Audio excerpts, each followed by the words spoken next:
கடந்த நாடாளுமன்ற தேர்தலிலே மோடி ஷா கும்பல் நாங்கள் 400 ஓட்டு வாங்குவோம் என்று சொன்னார்கள். 400 சீட்டை பிடிப்போம் என்று சொன்னார்கள். நாடாளுமன்றத்தில் 576 சீட்டுகள் தான் இருக்கிறது. 400 என்று சொன்னால் அறுதி பெரும்பான்மை. எந்த சட்டத்தையும் மாற்றலாம், அரசமைப்பு சட்டத்தை மாற்றலாம். 40 நமது. அவர்கள் அங்கே இந்தியிலே சொன்னார்கள் 420 என்று 400 பார் ஆப்கி பார் 400 பார் என்று சொன்னார்கள். சொன்ன இடம் தப்பான இடம். மோடி 8 முறை தமிழ்நாட்டுக்கு வந்தார்கள். பாண்டி பஜாரிலே திறந்த வாகனத்திலே கூட்டி சென்றார்கள்.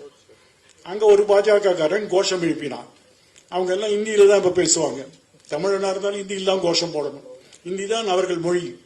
அப்ப ஒருத்தர் சொன்னா ஆப்கி பார், நம்முடைய மக்கள் என்ன சொல்ல வேண்டும்?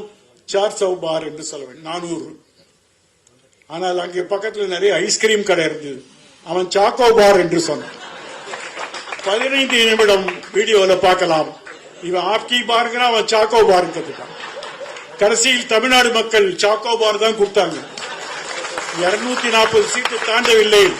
நான் இன்றைக்கும் சொல்கிறேன், சாதாரண மக்களுக்கு அரசியல் சட்டம் தெரியும். உன்னை பதவியில் வைத்தாலும் நீ சட்டத்தை மாற்ற முடியாது.